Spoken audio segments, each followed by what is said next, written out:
혹시 이런 말 들어보셨나요? 착하게 살면 복이 온다.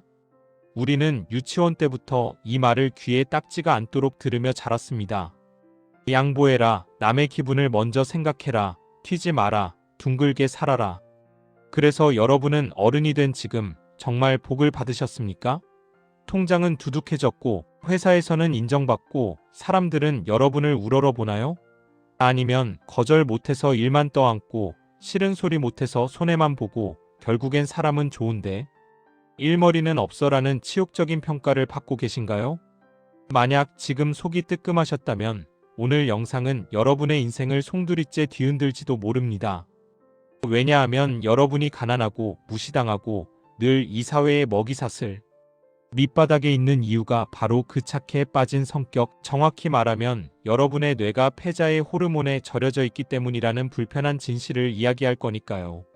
미국의 명문 코넬 대학교와 노터데임 대학교 연구진이 아주 흥미롭고 잔인한 실험을 하나 했습니다. 무려 20년 동안 직장인들의 데이터를 추적해서 성격과 연봉의 상관관계를 분석한 겁니다. 결과가 어땠을까요? 충격적이게도 까칠하고 자기 주장이 강한 소위 싸가지 없다고 평가받는 남성들이 수능적이고 친절한 남성들보다 연봉을 평균 18%나 더 많이 받고 있었습니다. 평생으로 치면 수억 원이 넘는 돈을 단지 성격이 나쁘다는 이유로 더 벌어간 겁니다. 반대로 남의 말을 잘 들어주고 배려심 넘치는 착한 사람들은 승진 누락 1순위였고 연봉 협상에서도 늘 패배했습니다. 도대체 왜 이런 일이 벌어질까요? 자본주의가 악마들이 지배하는 세상이라서 그럴까요? 아닙니다.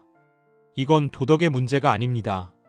바로 우리 뇌 속에 각인된 500만 년 된 생존 본능, 진화 심리학의 문제입니다. 오늘 더리치랩에서는 요즘 가장 핫한 인물인 도널드 트럼프와 일론 머스크, 그리고 스티브 잡스 같은 사람들이 왜 그토록 오만하고 뻔뻔한데도 불구하고 세상의 돈과 권력을 다 가져가는지 뇌과학과 진화심리학 그리고 호르몬의 작용 원리를 통해 그 비밀을 낱낱이 파헤쳐 드리겠습니다.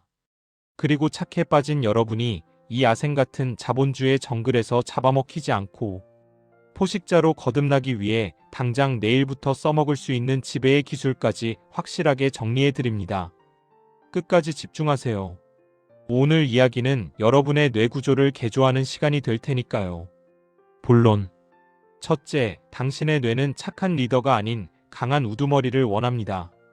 우리는 흔히 민주적이고 남의 말을 경청하고 도덕적인 리더가 최고라고 배웁니다.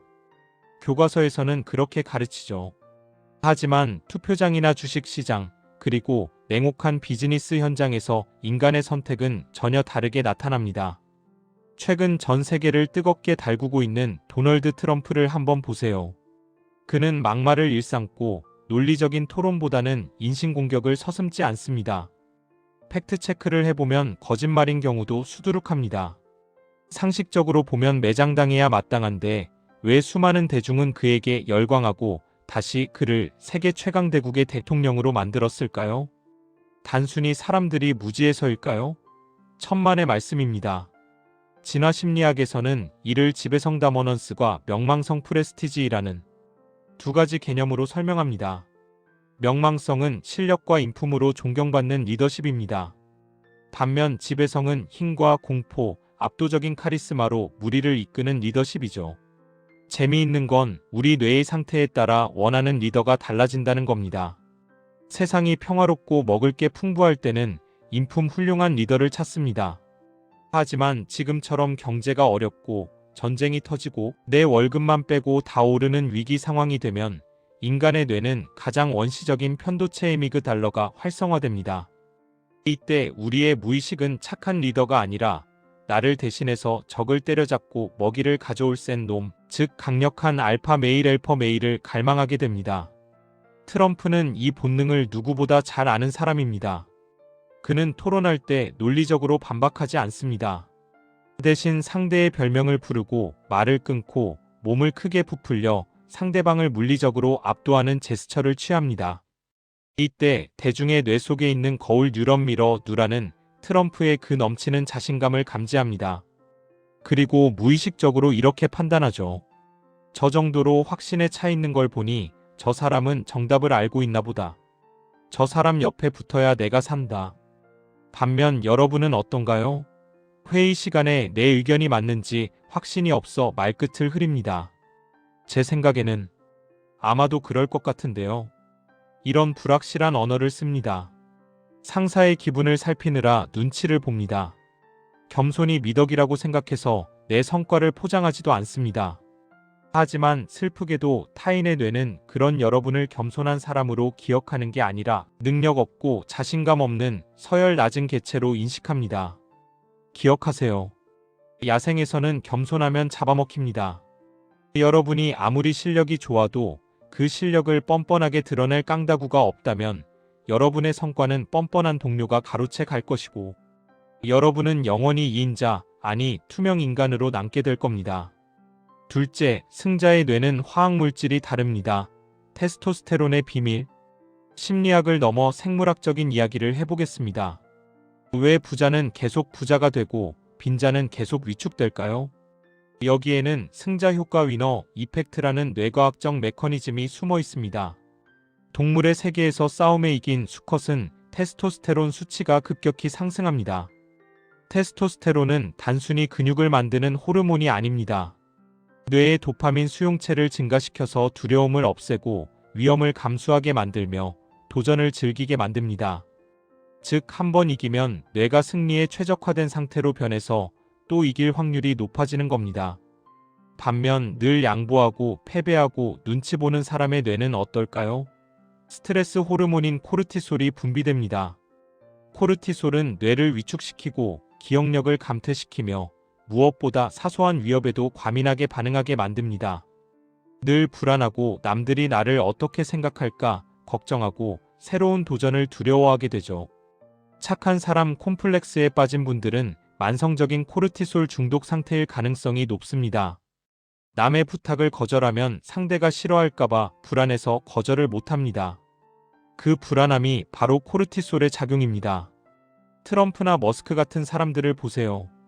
그들은 타인의 비난이나 공격에 위축되지 않습니다.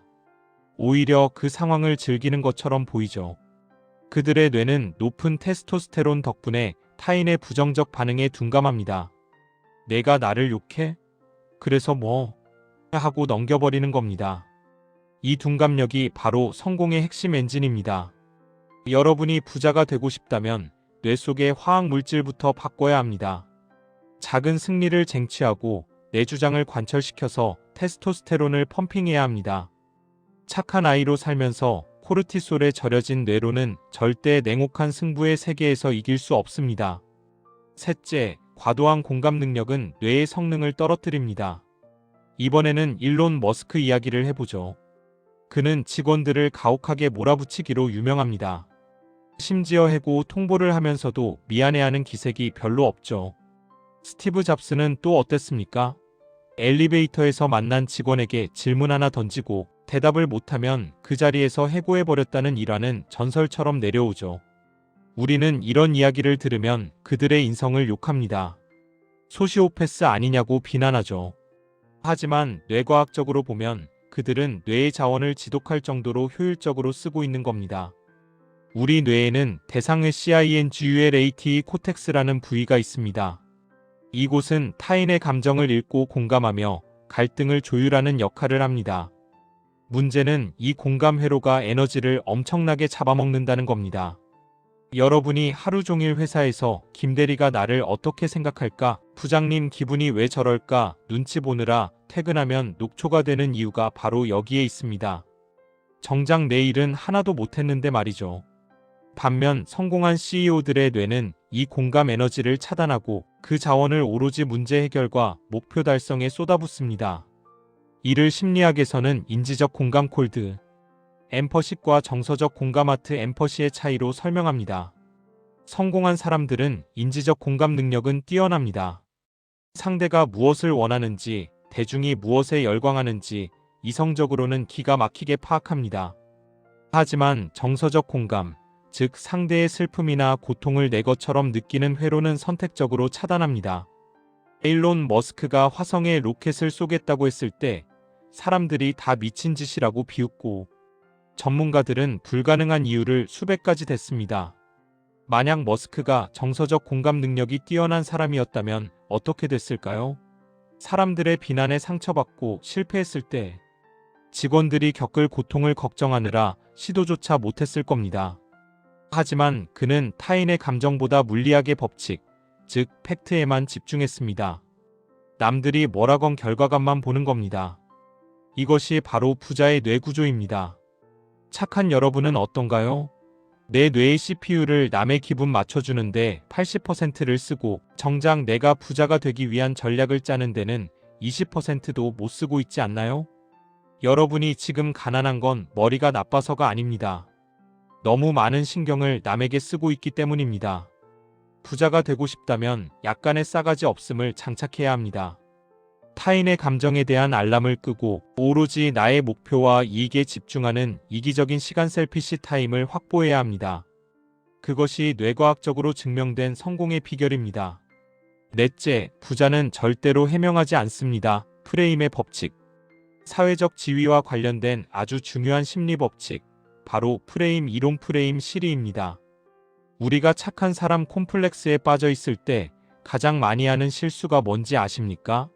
바로 해명하는 것입니다. 상대방이 너 왜 늦었어? 라고 물을 때 그게 차가 막혀서요. 죄송해요. 다음부터 안 그럴게요 라며 구구절절 설명합니다. 누군가 너는 왜 그렇게 이기적이야? 라고 비난하면 아니야, 난 그런 의도가 아니었고 오해라고 변명하기 바쁩니다. 하지만 심리학적으로 해명은 곧 복종을 의미합니다. 누군가에게 내 행동의 정당성을 설명하려 애쓰는 순간 무의식적으로 상대방은 판사, 나는 피고인이라는 권력 관계가 형성됩니다. 여러분이 해명을 길게 하면 할수록 여러분의 지위는 낮아지고 상대방은 여러분을 만만하게 보게 됩니다. 트럼프나 잡스, 베조스 같은 인물들을 보세요. 그들은 공격받았을 때 변명하지 않습니다. 대신 자신의 프레임을 덮어 씌웁니다. 기자가 트럼프에게 당신의 발언은 인종차별적이지 않습니까? 라고 공격하면 그는 아니요, 저는 인종차별주의자가 아닙니다 라고 해명하는 대신 당신 내 언론사는 가짜 뉴스야. 당신은 형편없는 기자군. 질문 수준이 왜 그 모양이야? 라며 되려 상대를 공격합니다. 논리적으로는 말이 안 되지만 기세 싸움에서는 트럼프가 이기는 겁니다. 대중은 그 당당한 태도를 보며 무의식적으로 그를 강자로 인식합니다. 스티브 잡스도 마찬가지였습니다. 아이폰 4가 출시되었을 때 수신 불량 문제가 터졌습니다. 보통의 CEO라면 고개 숙여 사과하고 기술적 결함을 설명했을 겁니다. 하지만 잡스는 뭐라고 했습니까? 스마트폰을 그렇게 쥐는 당신들이 틀렸다라고 했습니다. 말도 안 되는 궤변이죠.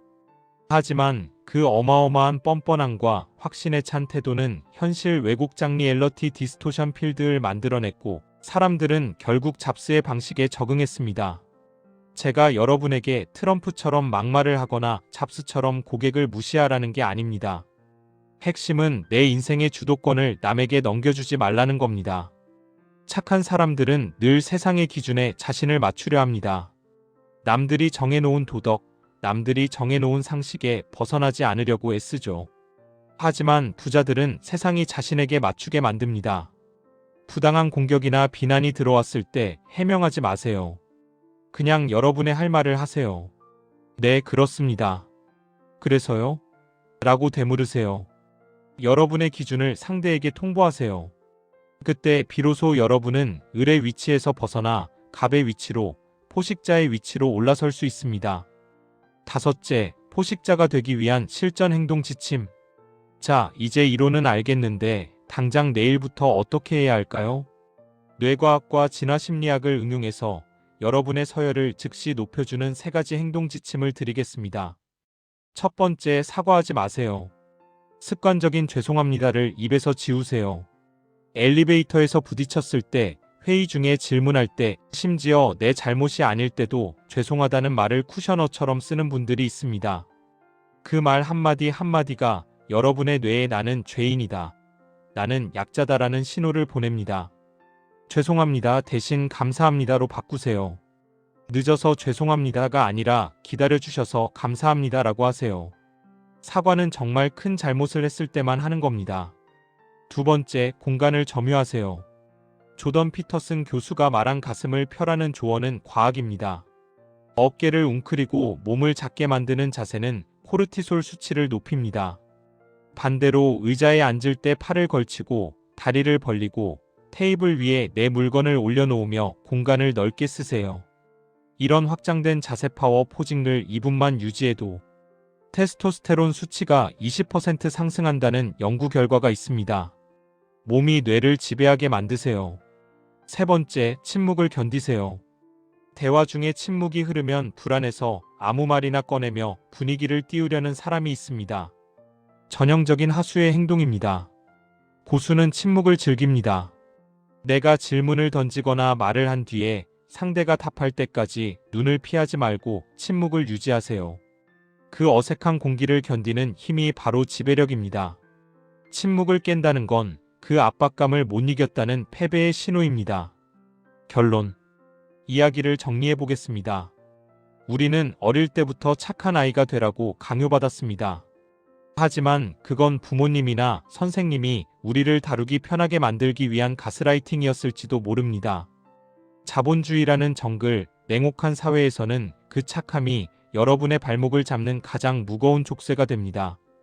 코넬 대학교의 연구 결과처럼 세상은 까칠하고 자기 주장이 강한 사람에게 더 많은 보상을 줍니다. 뇌과학적으로 입증된 것처럼 타인의 눈치를 덜 보는 사람이 더 높은 성과를 냅니다. 호르몬 법칙이 증명하듯 승리감을 맛본 사람이 계속해서 승리합니다. 그리고 심리학적으로 증명된 것처럼 해명하지 않고 뻔뻔하게 자신의 길을 가는 사람이 리더가 됩니다. 이제 선택은 여러분의 몫입니다. 계속해서 남들을 배려하고 양보하고 눈치 보며 착한 빈자로 남으시겠습니까? 아니면 오늘부터라도 내 안의 야성을 깨우고 조금은 이기적이지만 능력 있는 나쁜 부자로 거듭나시겠습니까? 부자가 되고 싶다면 오늘부터 딱 하나만 기억하십시오. 미움받을 용기를 갖는 것. 나를 싫어하는 사람이 생기는 것을 두려워하지 않는 것. 그것이 바로 부의 추월차선으로 진입하는 유일한 입장권입니다.